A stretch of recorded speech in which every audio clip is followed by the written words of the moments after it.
Good evening friends. आज हम लोग 12th के इंग्लिश लिटरेचर के अंतर्गत एक पोएम पढ़ेंगे। उस पोएम के सारांश को पढ़ेंगे।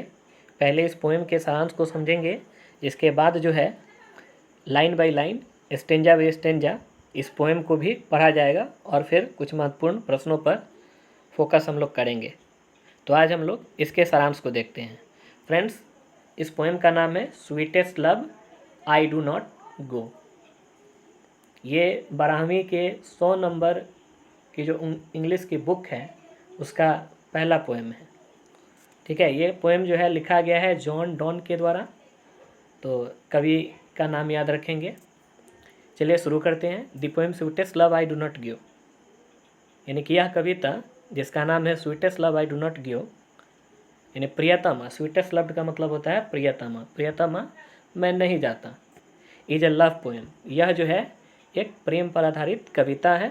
विच has been composed by the poet John Donne, जो कि जॉन डॉन नामक कवि के द्वारा इसकी रचना की गई है। ये इंग्लैंड के कवि हैं।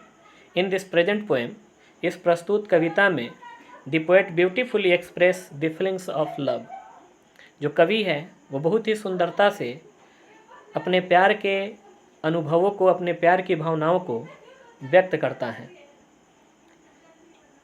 When lovers part with each other, part with का मतलब यहाँ ध्यान देंगे, part with का मतलब होता है से अलग होना।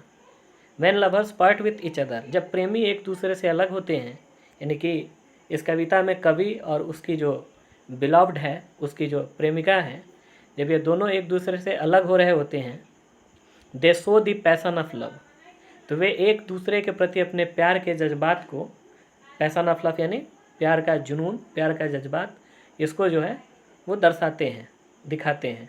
The poet desires to depart from his beloved, जो कवि है वो अपने प्रेमिका से अलग होने की इच्छा रखता है। नॉट बिकॉज, इसलिए नहीं कि he has become fed with her, कि वह उससे ऊब चुका है, और hopes to get a fitter love, या वो ये सोचता है कि दुनिया में उससे बेहतर उसे कोई मिलेगी। इन कारणों से वह अपनी प्रेमिका से अलग नहीं हो रहा होता है।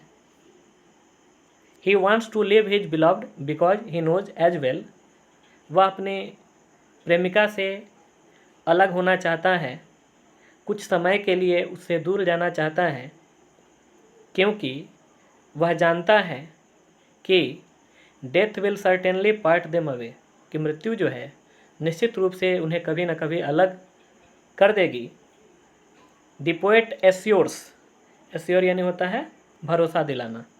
The poet assures his beloved, जो कवि है यानी जॉन डॉन जो हैं, वे अपने प्रेमिका को भरोसा दिलाते हैं that he will come back like the sun comes every day, कि अपने प्रेमिका को भरोसा दिलाते हैं कि जिस तरह आज का सूरज डूबेगा तो कल पुनः वापस आ जाएगा, ठीक उसी तरह से मैं तुरंत वापस लौट आऊँगा। The poet promises his beloved that his returning will be faster than the sun, वे अपने प्रेमिका से वादा करते हैं कि वे जो है सूर्य से भी तेज गति से अपनी प्रेमिका के पास वापस लौट आएंगे। देखिए, सूर्य में कोई इच्छा नहीं है, फिर भी वह एक निश्चित समय के बाद जो है वापस आता है अपने पथ पर। ठीक उसी प्रकार से बताते हैं कि उससे भी तेज गति से, चूँकि मेरी इच्छाएं हैं और मेरा प्यार है तुम्हारे लिए, इसे उससे भी तेज गति से मैं दोबारा लौट आऊँगा।